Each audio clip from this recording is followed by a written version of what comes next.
Good afternoon, Chrissy Green here with another tutorial. Les posted this yesterday. It is an adorable composite made up of 3 images, sort of a multiplicity effect. He obviously knows how to edit this really well. He did a great job, but he put the pictures up for the group and suggested that I do a tutorial to show you guys how to do this as well. And I thought that was really nice of him. So thank you very much, Les. So what I'm going to do is bring all 3 images into Photoshop. So open with Adobe Photoshop. Now I haven't actually looked at these images yet, so I'm just hoping that Les did a good job with his photography. Let me see. Yeah, looks like he used a tripod. If you don't use a tripod, then your editing does take an awful lot longer because you have to position and resize these images individually. But when you use a tripod and everything stays the same except for the subject, it's really, really easy to do this. I don't think this will take me more than 5 minutes to do, actually. So the first thing to do is to get everything onto one screen. There we go, and then I'll take this one over and drop it down. And that's a neat thing you can do in Photoshop. If you just use your little arrow tool, you can click up to the toolbar and then down into the image and let go, and it puts everything in there for you. And I'm just going to make sure they're all in the frame properly.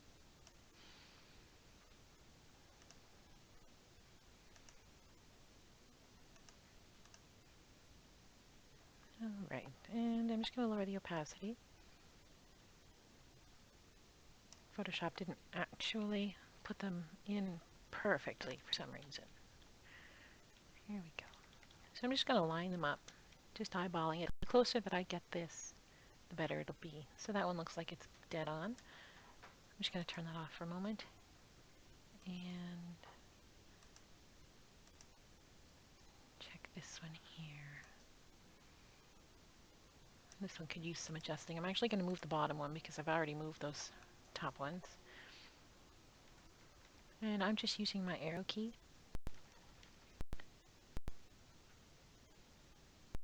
There, that looks pretty good. I'll bring the opacity back up.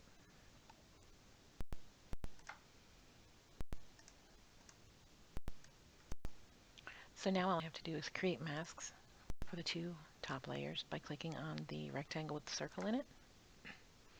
And as I paint black, it's going to reveal what's below. So I grab my paintbrush, make sure that black is my main color and that my opacity is at 100. And then I just have to kind of guess where the guy in the image below is going to be. So he's there in front of the cannon. So I'm just going to paint black right here. Sorry, I'm going to paint white to reveal. Nope, had it right the first time. Here we go. So I'm just going to paint him into this image, making sure that I get all of him. And because he used a tripod, very little elements in the image are changing. I can just literally paint him right in.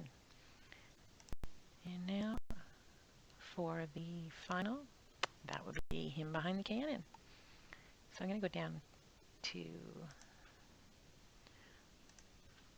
let's see, actually I think I'll merge this layer down, apply the mask,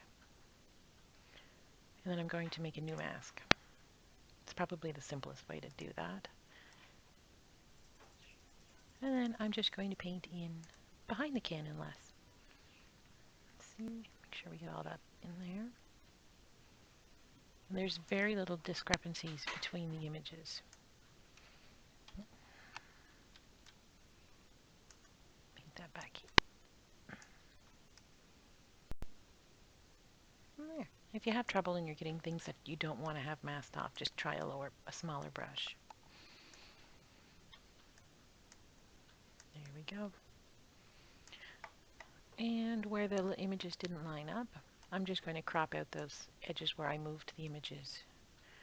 So I just grab my rectangular marquee tool, drag it out, and then I can go up to Image, Crop, and that'll just get rid of that edge where they weren't lining up. Control D to deselect, and there you have the final image. a multiplicity shot that was super easy to edit, and it's just as easy in camera, taking these shots, as long as you use a tripod. If you don't use a tripod, then like I said, you have to do an awful lot of adjusting and resizing, and you run the risk of the angles being off. It takes a lot longer to blend, still possible. I don't think there's anything you can't do in Photoshop, but much easier when you use a tripod. So great job on the photography, Les, and thank you very much for letting me use these pictures. So I hope you all enjoyed the tutorial. Thanks a bunch and have a great day.